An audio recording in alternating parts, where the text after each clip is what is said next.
I like And we're this live. platform. Rick Buczynski. What's up, bud? I'm doing good, man.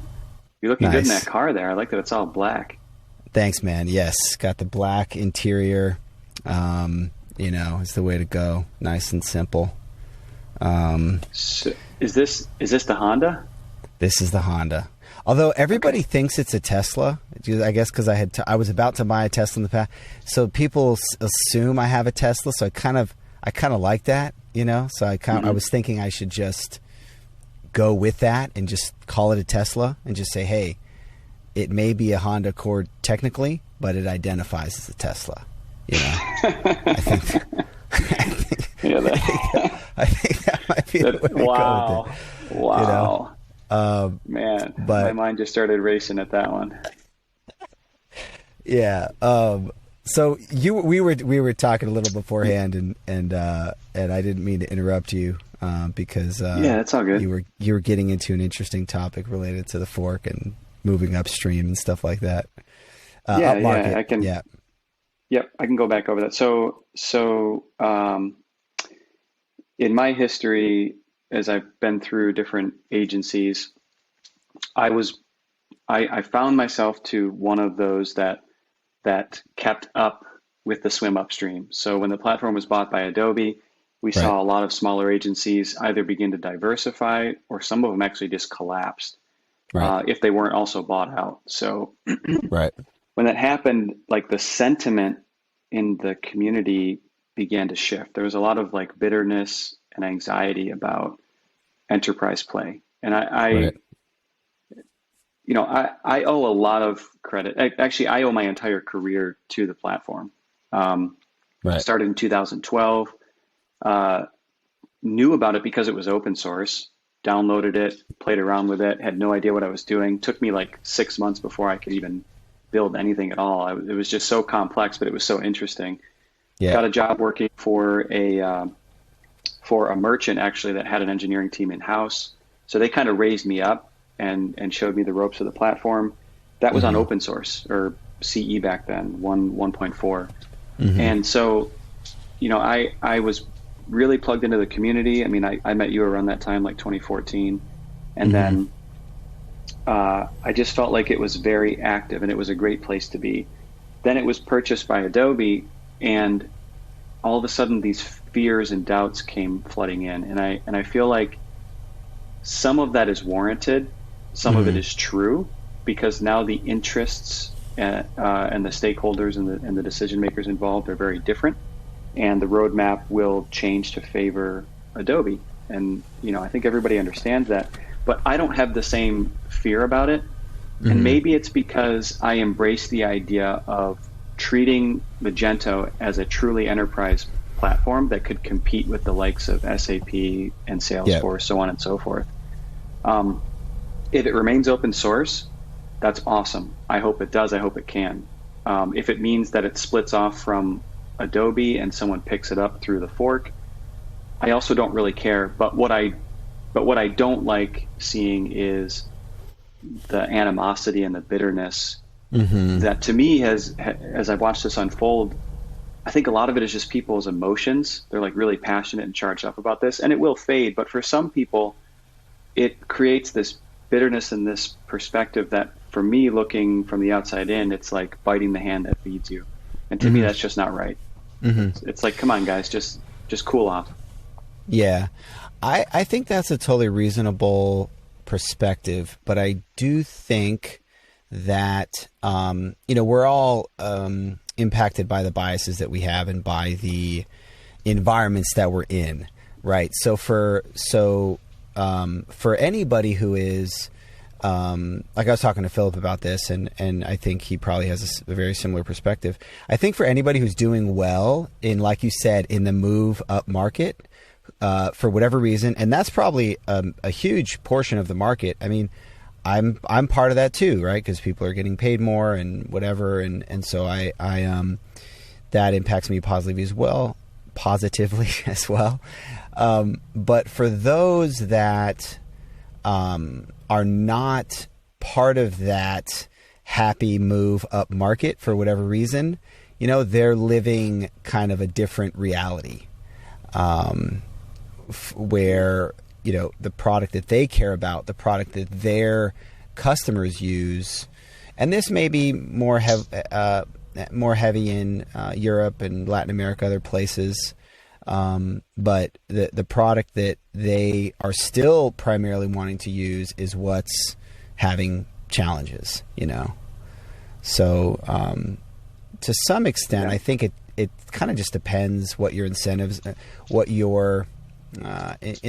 are and where you sit in the ecosystem, But yeah, I think that's a totally fair perspective.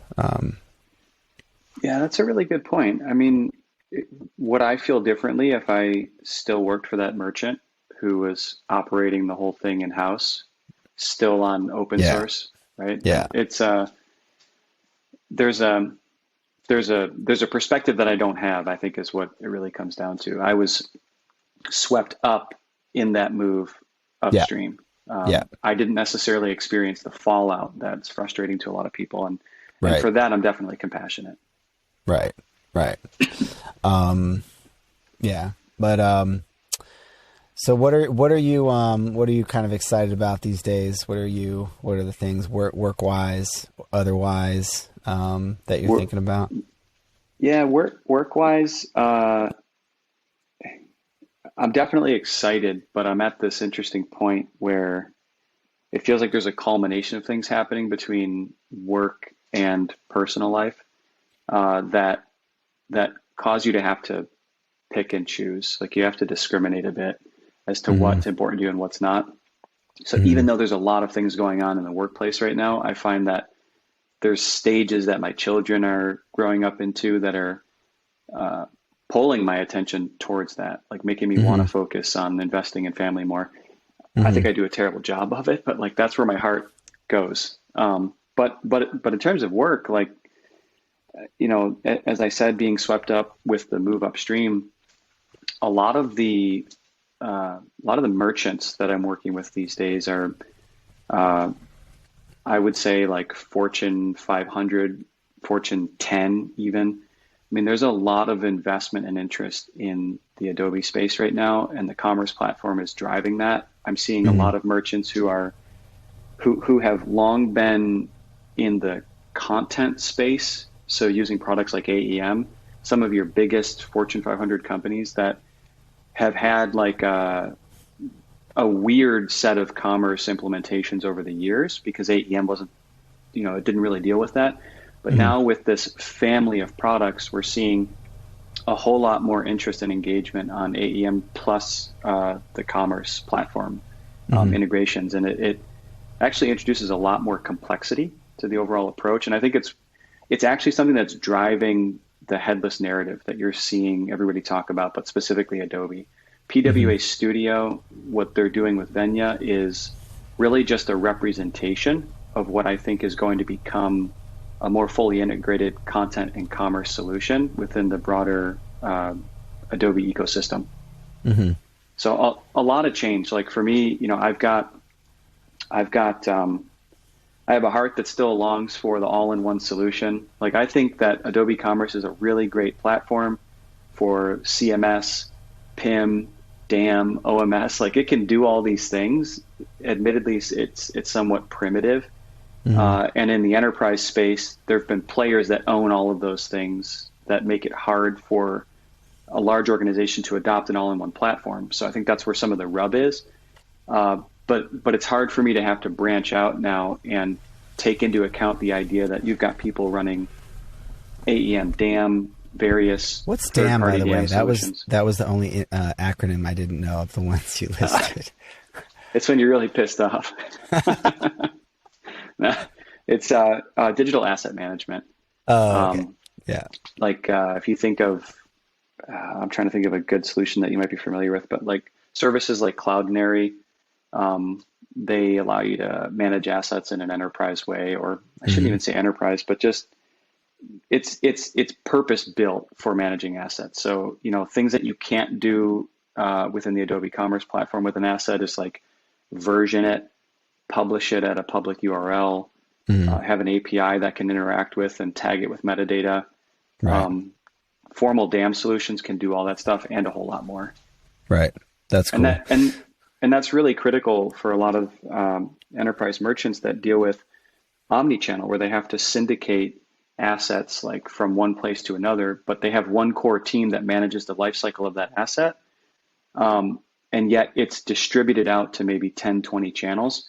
If they need to update that image, because let's say it's a lifestyle image that represents interior design for 2020, they need to update it for 2021. How do I update that asset and then distribute that change out to every channel so that I don't have to go to each of those channels and manually change that image out with a new URL? Right. I want to keep the same URL and just syndicate that change. Right. That's cool. Yeah, I find myself interested in better wrapping my head around the whole Adobe ecosystem. Is something that I still don't understand very well, and I'm sort of rooted in the older kind of Magento model. But it's a little tricky to do because not everybody knows it very well. And a lot of times, like obviously this is a public podcast, so we probably can't get into a lot of project specific details. But that's always what I want to know. I want to and kind of what I'm trying to do, I think, with this podcast in general is like recreate the conversations you might have at a conference, where you're hanging out, you're talking kind of informally, but you're talking about interesting work stuff and other stuff. But it's a little bit of that, but then most of the time people are like, yeah, I can't really get into too many, project specifics and stuff like that. But yeah, I watched the episode with you and Damien, and there was a question that came up about that, and he goes, "No, I can't share anything." Yeah, exactly. I tend to want to exactly break the rules, and then when I get my hand slapped, then I'll know better. I like that. Like if I'm not aware of the NDA, then it's not a sin to me. Yeah, yeah, exactly. But yeah, so much of the time, like AEM, I'll ask people, I haven't seen much of the interface, even, for example, and trying to understand how it works and things like that is a little tricky. But yeah, it sounds like you're having a good time kind of diving into the whole landscape. Yeah, it's a little terrifying at the same time because being in the Magento space, I didn't give much thought to when that would die out or when that would change. I mean, like we've seen platforms having an average lifespan of like 6 to 8 years. With Magento 2, it kind of reinvigorated that, so they might squeeze another 8 to 10 years out of it. I don't really know.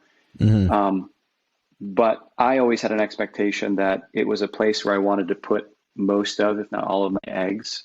And so if it was going to go down, I might hang around till almost the very end before I have to jump.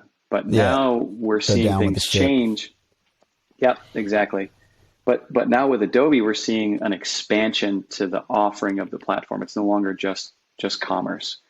And so for me, I'm coming up on 10 years of being a hands-on developer within the platform. Now all of a sudden I get launched into the Adobe Experience Cloud and platform. So we're talking about very targeted solutions like analytics, target audience manager, AEM, DAM. I mean, Adobe has something for every aspect of digital experience management. And to me, that's a bit terrifying because it took me 10 years to accrue this much knowledge in one space.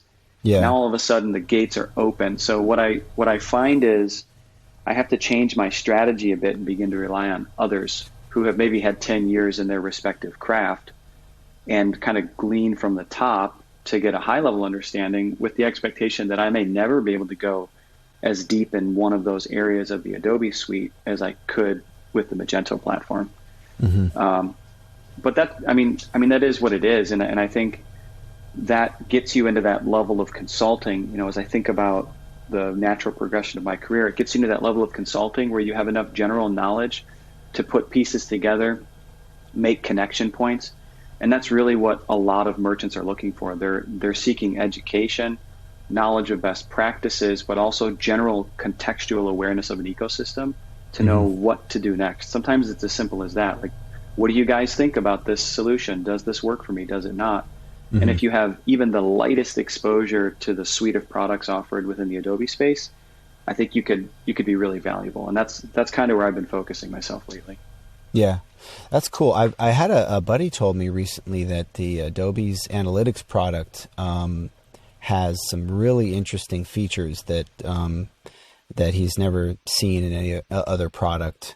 And it sounded interesting to me. Again, I don't know too much about the product, but it would be neat to kind of learn more about some of those things. Yeah, I know they publish some of that stuff publicly, like on YouTube. You can look it up to even get like an internal picture of what the platform looks like. It definitely has some cool features. I think what's really neat about Adobe's solutions is that the emphasis is on interoperability. So, like if you're doing A/B testing, you might use something like a combination of Adobe Target and Audience Manager. When all of the data that you're collecting about those experiences can be tied back to personas, profiles, and segments, which get tied to analytics and tracking. So now you get a 360-degree view of your customer. And this is, I think, why we're seeing not just Adobe doing this, because others are also building pipelines to connect their various services that they offer. But this is why we're seeing an emphasis on things like CDP. Traditionally, it was CRM, so that was kind of the master record of your customer data, and it had some capabilities to let you get a view of like your customer behavior. But there was always more than that. There was an email marketing platform. There were various like one-off solutions that did very specific things to capture info about your customer. A CDP seeks to bring all of that together. What does that stand for, by the way? Customer data platform. Oh, okay. And it really has to do with like bringing in multiple sources of data about your customer and merging them together, tagging them, distributing them out to other channels for various uses. It's like, think of it like a middleware and like a data lake to house all your information, aggregated into some useful view that gives you intelligence for you to make business decisions, and then also distribute that out to support other services. Adobe, because it's so large in the types of products that it offers, has a really unique advantage in the CDP space because they let you gather so much data from so many sources, and then you can action it. That's really cool, man. Are there tie-ins to the creative side of things? Adobe Creative. I somehow triggered Siri on my computer, and it freaked me out there for a second. It was like going crazy on the screen. But are there tie-ins to the Adobe Creative side, or are those sort of two completely separate things? I don't know that well. I know that there are tie-ins, but how, I'm not entirely sure. I've seen some things like even like basic features of some of their creative services that I had never considered. People who work in like InDesign or Illustrator, so those are both products from Adobe. You can, when you're designing, you can even load data from external sources to populate templates or template designs. So let's say you want to create like a good use case might be where you're creating catalogs or brochures for your customer. Let's say you're like a furniture manufacturer. You have special pricing unique for certain customers. You want to show them a tailored subset of your total catalog, and you want to populate it with products that are specific to what they can see or what they're authorized to resell, maybe, like in a B2B context.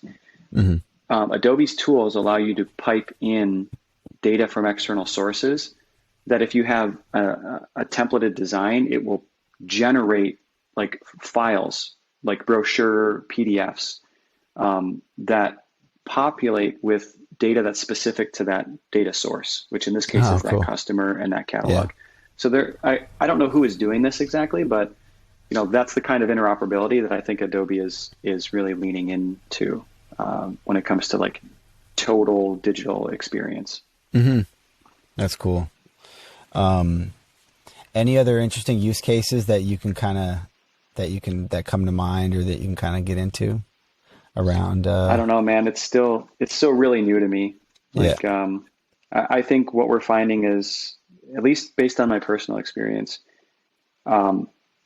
Magento becoming Adobe Commerce is forcing a lot of people to in this space, like study up, like upgrade their understanding of what it means to operate at the enterprise level. Now, I'm sure there's agencies that have been doing this. That's why I say, based on my own personal experience of transitioning from SMB to enterprise, I've had like to have a whole book of acronyms that I've had to learn.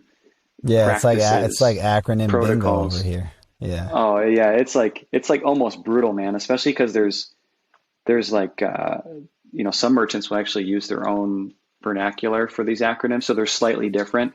Right. And it's like mind numbing when you get into it sometimes, because you're like, what are we actually talking about here? I just said 30 words and 25 of them were acronyms.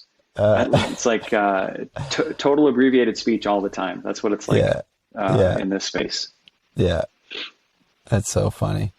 I want to circle back to the thing you said about like your kids and stuff. The cool thing about this this podcast is it's not specific to one niche, and then I can create clips that are specific to the Adobe stuff or whatever. But I love talking about actually life, fatherhood, that kind of stuff. Homeschooling is something I think about a lot, and I think is relevant to a lot of people right now. You were saying that you're thinking a lot about your kids and the life stage that they're at and stuff like that. Yeah, definitely. So a lot of it comes down to the fact that my kids are getting old enough that I'm not just taking care of them physically, like making sure they're fed or they're dressed. It's now about connecting with them emotionally or intellectually. My daughter, my oldest child, daughter, she's going to be 10 in about a month, and her what interests her, what she thinks about, what she asks is actually much more engaging for me, because it makes me think, and it's also sometimes the things that I would talk to an adult about. So it's a lot more fun to have a child at that age, because then you begin to kind of grow up together. My youngest child is almost 4. He'll be 4 in December. And even he's getting to that stage, right? Like he's fully potty trained. He dresses himself. He can even brush his teeth. Like I help him with it a little bit, but he can take care of those basic things on his own. So now we can move past that stage. Now, like we go out fishing sometimes, me with all the kids, and nice. He actually can operate the pole by himself. So it's like, nice. It's really neat. We can do a whole lot more. My youngest son is 3. He's going to be 4 in November. And the stage you just described is what I'm dying to get to, because he doesn't dress himself. He doesn't brush his teeth. He's pretty much potty trained now, but he'll say, I'll have to go to the bathroom. And then somebody will have to run to make sure he gets there on time. And he still tantrums a good amount. So, so my other 2 are 12 and 6 and they're girls. And so, I'm very much looking forward to getting out of the like crazy toddler phase, with the young one. Yeah. So that, like, for me, I'm at this point, and this is where it starts to get pretty personal actually, but I'm at this point where we've got 4 kids. They're all old enough to be somewhat self-sufficient. Oh, and by the way, I want to say, like, with your kid, with your son not being fully potty trained or not being able to dress himself, my son, I think, is somewhat of like, compared to the other 3, he's like way ahead of everybody else. Ahead of the game. So like, they're all very different. I don't know if it's because he knows he's the youngest and he's trying to catch up. I don't quite know how it works. He just like he's amazed me in how fast he's been able to mature and like just what he Mm, thinks about and talks about. yeah. Um, but anyway, the kind of the position I'm in right now is you get that taste of the kids growing up and you want to spend more time with them doing things that interest both of you, not just, like watching a TV show that's like My Little stupid for you. You Pony or don't something. Yeah. my yeah. Yeah, like, doing stuff that you can only do with a baby or a toddler. It's fun for a while, but then once you get that taste of what it's like to grow up with your kids, at least for me right now at this stage in my life, I'm really interested in that. And what that creates for me is this idea of, my wife and I, we thought we wanted to have an unlimited number of kids. Like you remember this back I at, remember this I think it was conversation. Imagine. Yeah. Yeah, we were talking about having like a whole baseball team, and the you're probably going to know this quote, but like the spirit is willing, but the flesh is weak. Like Right. there's things that your heart desires. I still want a lot of children, but physically, where I'm at right now, I'm realizing it is a huge burden to have to take that on. And when you see what it's like to leave a certain stage of life where it's no longer so physically demanding or Yeah. tiring, Yeah. it makes it difficult for you to want to go back. And Yeah. that's kind of where I'm at right now. So like with my wife and I, we've been talking about having kids. I think we're still pretty well undecided on it, but Yeah. but that's what I mean. Like the heart says yes, but physically you don't really want to do it. Yeah. No, it's so true. We were completely done after 3, and we just had always had pretty difficult pregnancies, and just this generally things were difficult. But just for the very first time, I think for the first time ever, things had been going better. The kids were kind of more self-sustaining, more self-manageable. And I had this thought occur to me, like, I think we could have a 4th. And anyway, I mean, it's not going to happen, but just having the thought was, surprised Yeah. myself. Cause it feels like we're in a perpetual state of chaos, and Yeah, man. It's crazy. sometimes Yeah. you make a little progress, and like the next stage I want to get to is my daughter, my oldest, watching the kids and kind of babysitting so we can get out, get a little date night in, and stuff like that, because it's like paying for babysitting for a date night is like crazy. It's like $80 for babysitting.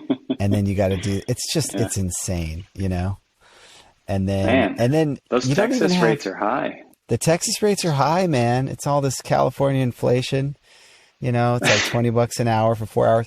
And that 4 hours, man, that's tight, because then it's like 5 to 9, and it's like you got to get home at 9 on the dot. You can't take your time or anything like that, So I know. How many of those have you had over the years? Date nights like that? Gosh, date nights. Like 5? Yeah, like 5. And then Yeah. it's like you try to get into the habit of doing them, and then they never go well. Cause you're not used to it. So it's like a Thursday Right. night, and you're like exhausted, and you're doing it cause like you're supposed to do it, but like you're just stressed out, Yeah. and then Yeah. and then you have all these expectations of like it's going to be amazing. You're going to connect. And I've had a few of those where we did, but like 80% of the time it's just like not great. And then you're just like, I'm never going to do this again, But, Yeah. Is your wife like checking her phone to see if there's any emergencies back home? yeah, definitely she did. But I think we've gotten a little better about that. That's good. Yeah, I think we've gotten a little better over the years about that, It helps if you get But somebody you can trust to babysit, or that's consistent. And we're actually looking yeah. forward to our daughter too being so she's turning 10, but like somewhere between 12 and 13. I Yeah. think she's probably going to be good to start babysitting. Yeah. Yeah. which will be pretty awesome for us. Yeah. Yeah. But Like yeah, you got to adjust your expectations, man. It's not like you met somebody for the first time when you go out on these dates and it's all exciting because it's new. It's like yeah. you just wanted to get out to like exhale a little bit Yeah. and maybe just Yeah. eat something without having to share it. without somebody yelling in your ear, Yeah. but Oh man, yeah. what is dinner like for you? Is it Oh man. chaos? So dinner is strange for us because we eat completely different things a lot of time, which is weird enough. So my wife is vegan. I eat kind of the same thing every day. And What is my it? kids, so I eat like noodles and chicken breast or chicken pot stickers. And I try to do like Every day. about every day, lunch and dinner. Wow. So I try to do like 800 calories, so like 1600 total. And I have it pretty well dialed in. If I could do that and not snack a lot on top of that, then I'll be in good shape, and I have a little bit of weight to lose still. So that's kind of my thing. Keep the protein high, keep the calories in a reasonable range, and then my kids eat other stuff. So like yesterday, for example, I think my wife ate at like 5. So usually we try to do it at 6. We try to at least be in the kitchen together and we're talking and stuff like that. But like sometimes she'll eat, or like yesterday she ate early, and then like I ate afterwards, and then it was just, it was all over the map. So I would love to have we all sit down and eat dinner together and eat the same thing. But yeah, we don't really, we don't really have that. That's good to hear from you, because I'm in the other camp where like sitting down together is a big deal, but Yeah. it's not like the movies from 75 years ago when everybody's quiet and like elbows are not on the table. No, it's like people are literally climbing over the table to grab stuff. There's Yeah. always shouting. It's so loud at dinner. You can't really ever complete one thought before someone interrupts somebody for something else. Yeah. There's like farting and burping at the table. Yeah. It's like not civilized at all. Yeah. Yeah. And I've had to adjust my expectations about that, because I admit I thought like, and one of the things that I think gave me this expectation was, it's actually something I heard a comedian say years ago. He was talking about how we actually have so little time that we spend with our families, most of us, especially when our kids are young, everybody's working or going to school. He's like, the one time that you might get with your family is at the dinner table. Even if it's for 10 minutes, take advantage of that time. And I always thought that was really good advice, because that is, that and maybe one other time during the day, which is shortly before bed. Yeah. That's like the only time that you're all together and like somewhat fixed to a position where you can actually talk. Yeah. But it's never clean. I would never say it's relaxing. It's super stressful. And we have the same issue too. Everybody eats different things. Okay. Like I've got, and like it changes every day too. So like one day you'll make 3 things because you think it's going to appeal to everybody. And then like those 3 things, suddenly the kids have different tastes about stuff. Oh yeah. And it literally changes week to week. It's horrendous. Yeah. And the other thing too is like, we've definitely had phases where we would sit down and have dinner together. And I found that I would sometimes be really tense about it, because I'd be like, okay, everybody sit down and let's all pray together. And and I wanted it to be a certain thing of like, okay, let's talk about our day. But I was, I think, kind of forcing it, and then I would get frustrated if it wasn't that. And then I think recently, now that things are so random all the time, I try to just focus on having some good conversation, whether it's one of my daughters that's there and the other 2 are playing, or the other 2 already ate, or whether it's all 3 of them, or whether it's my wife or all of us, or whether we're cleaning. Like I think yesterday we were cleaning because they finished eating, and then we were just cleaning at around 6 or whatever. And so I try to just focus on that, like having some good conversation at that time, whether we're eating together or not, kind of a deal. And then I just try to have some time to play with the kids every day. So like lately we just wrestle, like they love to, so they'll be like, Daddy, can we wrestle? And I'm like, yeah. And then I like it too. Like it's one of those things that we both actually like, to do. Cause like if it comes to like playing with their toys and stuff, like I'm not into it. But that's something that we just both have fun doing. So we'll do it for like a half hour, like every day. Especially with my son and my middle daughter. And, we just have a blast. And then like every day they tell me like, can we wrestle now? Can we wrestle? So that, I try to get the quality time in. That's cool, man. Yeah, I it's been a while since I've wrestled with my kids. I got to bring that back up because they used to love it too. And like sometimes they would pull all the pillows from every room, bring them into the living room, bury me in them. Oh yeah. And they would start at one end of the house, and they would run and just jump on me or like pile drive me, whatever they could do. But like, it's fun because you don't actually have to do much for that. You just kind of lay there and get pummeled. Exactly. There's this, you watch the movie The Croods, with the, they're like a caveman family. I don't remember it that well, but I have seen it. So they basically all sleep together and they call it a sleep pile, and they're just piled on top of each other sleeping. Yeah. And it's funny because that's how they like stay warm as like cavemen or whatever. And so then, so we watched the Croods Part 2 recently, and then so we'll be laying down. I'll be like, let's do a sleep pile, and then they'll all, we'll all lay on top of each other and stuff. That's funny. Cool. Who's on top? You? That'd be a problem. You're on the bottom. I'm on the bottom. Yeah. So, kids, man. It's cool, man. It's a lot of trial and error, and everybody's trying to figure it out. You know what I mean? Like you talk to parents that are working, and I think it's a big part of our life and of what we're trying to get right. And like you had said in the beginning, so much of the time we feel like we're not getting it right, or there's things where we wish we could do better. And then when you're a professional, that's so much of your brain power throughout the day is work. And then there's the stress and the anxiety that comes along with it. And so it and then you can be drained at the end of the day, and it's hard. It's hard. I think that as dads, we want to be present for our kids, and we struggle with it.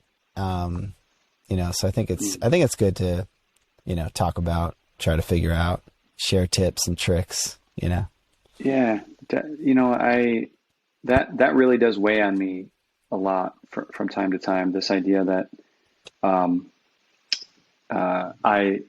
I live to work. Sometimes you get wrapped up in what you have to do, and then you get done for the day, and you're exhausted, and you don't have the capacity, or you feel like you don't have the capacity to then go to your second job, right? Like that's what it feels like sometimes. Mm-hmm. Part of the reason it feels that way is because the time spent seems so little every so often, because the majority of my day is spent, with another family, which is at work. And that every once in a while I do feel... thought you were going to say you had a whole other family somewhere. No. No, I didn't mean it that way. But, I think sometimes I have to remind myself that I am doing the best that I can with what I have. Yeah. Now there are certain decisions I can make that will show what I'm really committed to, right? Like I can choose to spend more time at work and less time with family.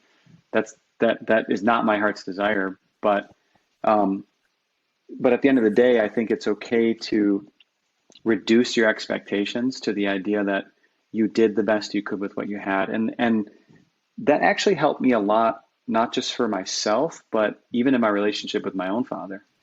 Because there were, as I grew up and I started thinking for myself, I went out on my own, got a job, separated from family, got married. There's these periods in my life where I'd look back on like memories with my dad. And my dad worked a lot.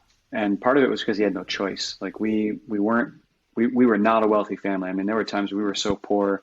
I can remember my dad holding up signs about working for food, basically. Oh, wow. And yeah, and I look back on how little I actually saw my dad. And there were periods in my life where I was kind of bitter about that. Like I wanted to resent him because I felt like I didn't really connect with him. There were even periods of time where I had so much doubt where I'm like, did I even know my dad? You know, it's just thoughts that run through your head from time to time. But I learned actually, and it was more of just like an exhortation that I got from my pastor. And he basically suggested to find what you can honor about your father. And in those areas, hold on to those things to credit your dad, basically with him loving you with the best that he could with what he had at that moment in time. And all it took for me was that shift in perspective. Instead of being resentful for the things that maybe I saw that others had that I didn't, instead, if I began to look at what was good about my relationship with my dad, and by the way, it is great. I don't have a bad relationship with my father. But if I began to look at the things that I remembered well, I all of a sudden could see so many more details around how he loved us well. And I began to credit him for all of the things in areas where maybe he couldn't give to us. And that became really special for me. And I think it's really improved my relationship with my father a lot. And it's given me, it's helped me to temper expectations for myself as a dad, to know that, you know, I all I can do is hope that my son will recognize that I loved him the best that I could, knowing that when he gets older, he's probably going to struggle with some things because I wasn't there. But that's actually okay. And I can just hope and believe that he's going to find the things to appreciate about me when he reflects on our relationship as he gets older. That's cool, man. I appreciate your vulnerability and sharing that, man. My dad passed away last year, and I think about him a lot. You know, and there were stages of life where I had some resentments, I think, when I was younger, about different things. And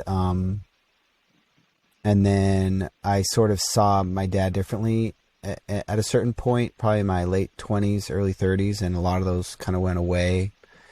And then towards a time where he was, he had ALS and was, for about 2 years before he passed away, I just started to really see him as like my total hero and like a saint, you know, in a lot of ways.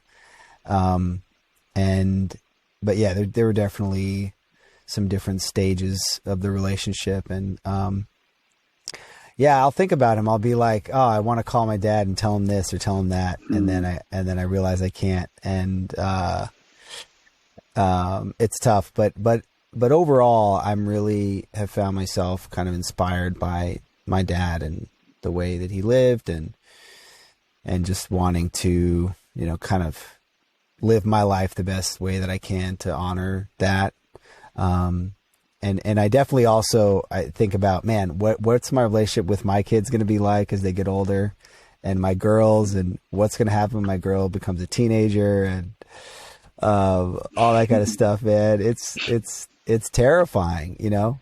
It's it is, yeah. It's yeah. You have to not think about it sometimes. You got to not think about it. Just to cope with it. And you know what's funny is that, like, I think we all have this picture, particularly of like girl, but teenagers in general, that they're going to be horrible and they're going to hate you for this period of time. And I don't know if I have that picture from TV or from my own life or what, but my wife was always a really good, you know, kid, and she's always been like not nearly as worried about it, you know, and she also homeschools our kids and has a really close relationship with them and stuff. And so she's like, no, it's going to be okay. It's going to be okay. But I was super worried about it for years. And it's only been like very recently that I kind of look at my oldest daughter and I go, okay, yeah, I think this is going to work out. I think, I think I can see how this is going to play out, that, she's not going to go crazy or anything like that. But, Yeah, that's cool, man. I would say my wife is a saint, and she was not.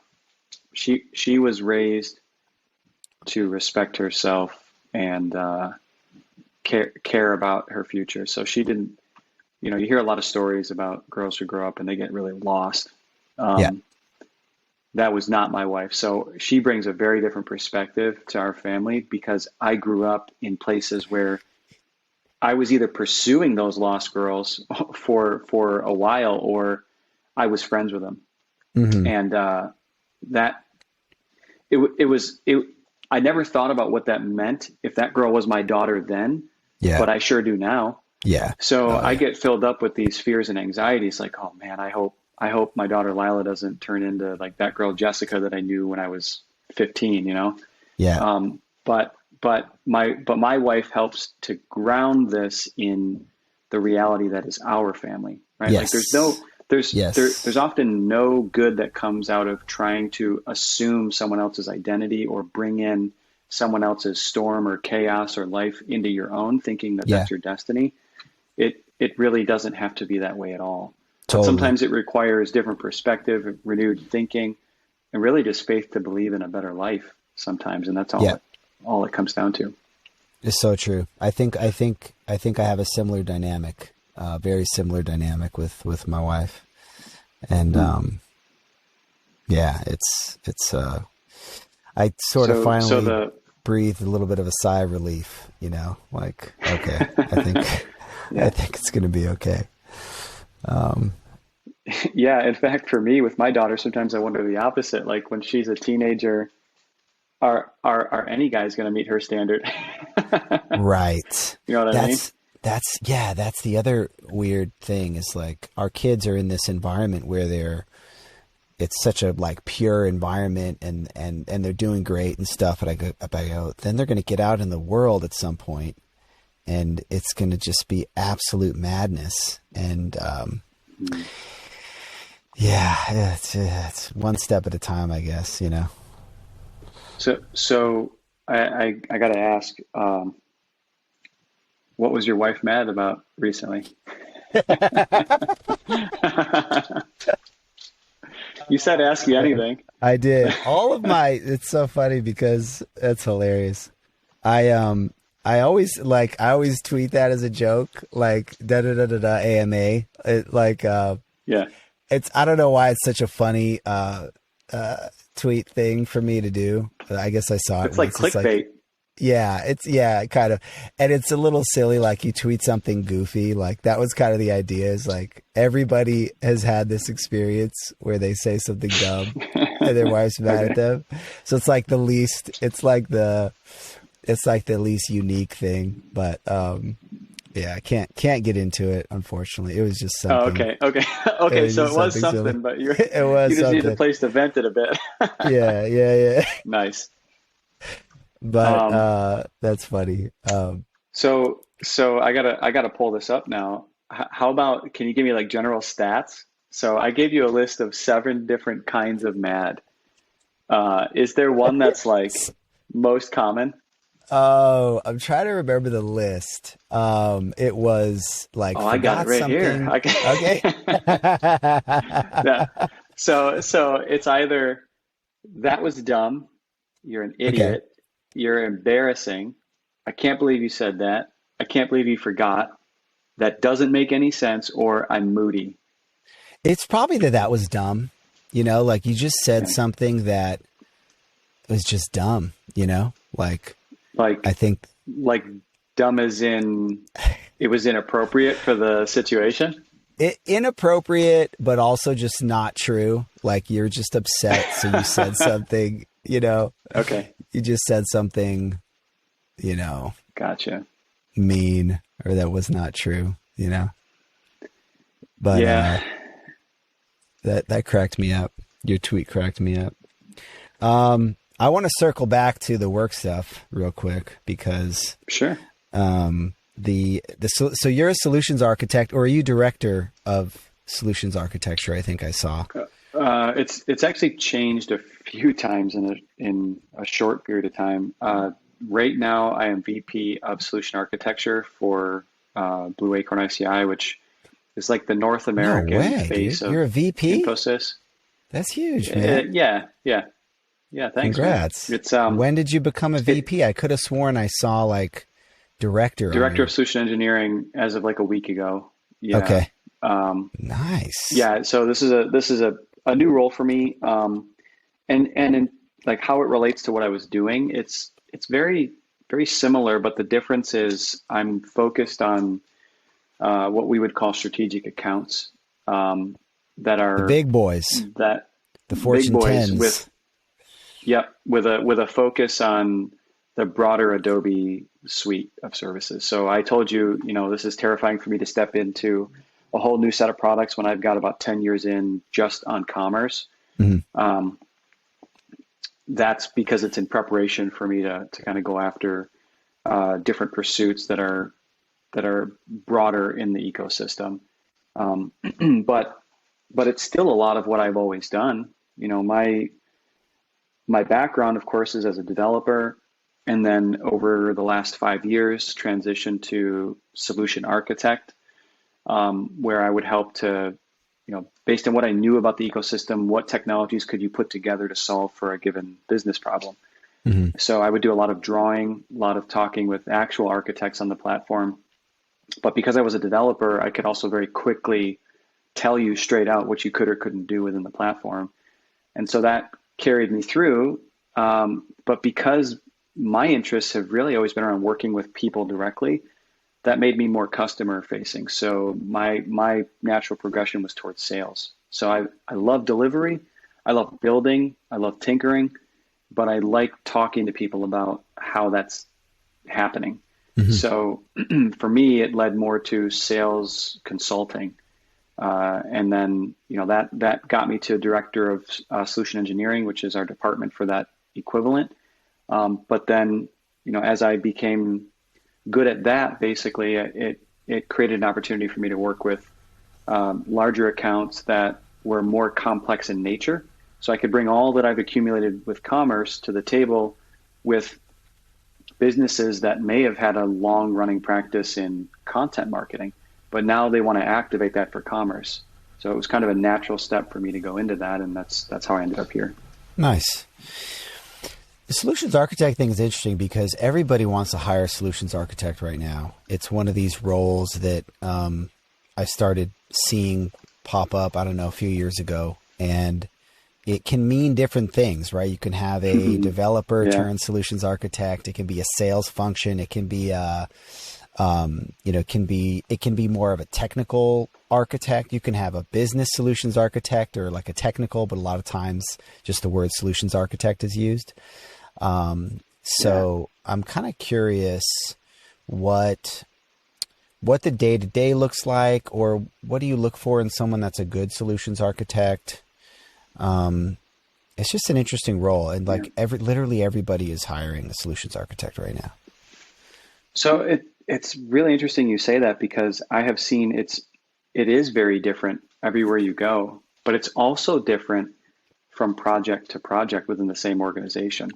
Mm-hmm. The solutions architect has a formal definition to it, but I don't think I've ever seen it held to the letter of that role. The way it usually plays out is it's the person who's the most well-rounded and understands everything from the technologies that you're working with to the delivery model through which you're going to actually build.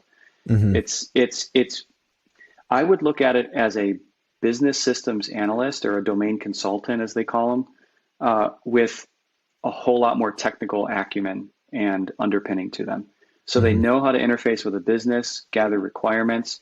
They know the right questions to ask the business and attach metrics to those requirements so that, when it comes to being held accountable for the product at the end of the day, you've got those metrics to live and die by. That's a lot of what the business systems analyst will gravitate towards, but they also have to have general product knowledge. If they're going to suggest a system, They have to know how it works in order to put it together for the solution. But the solution architect is somebody who can do all of that in some ways and also go a little bit deeper. They will understand the API level specifications of systems and how they interface, what modules you need to have installed to make these systems actually talk to one another. And also have some sense of what the development process looks like. So you have to know what is agile, what is waterfall, what are the ceremonies within both of those delivery methodologies. It's hard for me to say that this is true of everybody, but at least in where I've been and where I am, it's a jack of all trades role that is highly technically competent. Yeah, that makes sense. Yeah, that actually makes a lot of sense. Well, cool. I think we're about at our time here. Anything else that you want to add before we? And by the way, I want to say that circling back to the very first thing we talked about, I feel like I'm getting more interested in the Adobe the Adobe product suite. Just talking to you about it and seeing how you're thinking it through and how you're fleshing it out. And I think that's a good thing because, like, I think previously I go into this camp of like, Adobe is, I'm not interested in it, whatever. Right. And I think part of that is just maybe lack of exposure, lack of knowing what are the interesting things that are happening, which is probably mostly my fault for not having gotten into it. So I think that just by talking about it, you're helping to bring me along into that camp. So well done. That's cool. But yeah, anything you want to add here? Thanks for listening. Yeah, totally, man. Before we wrap up, any links you want to share, anything like that? Check out my website, rickbuczynski.com. Okay. All right. No, that was the only link I could think of. No, I don't have anything else to add. I mean, I just want to thank you for having me on here. This is pretty awesome. I've been a bit out of the loop with following some of the content that you've published, and as soon as I saw what you're doing with this, I'm like, oh man, this is awesome. I would love to be on the show. And then actually, you reached out to me even before I thought about asking you. That's cool. So I thought it was really cool timing. That's cool. But that makes me happy to hear. It was a lot of fun. It was nice to catch up. Maybe we can do a follow-up at some point to get further into the Adobe product suite stuff and talk about, I'd be glad to. Yeah, that'd be interesting. Well, thanks everybody for tuning in, and we'll see you next time.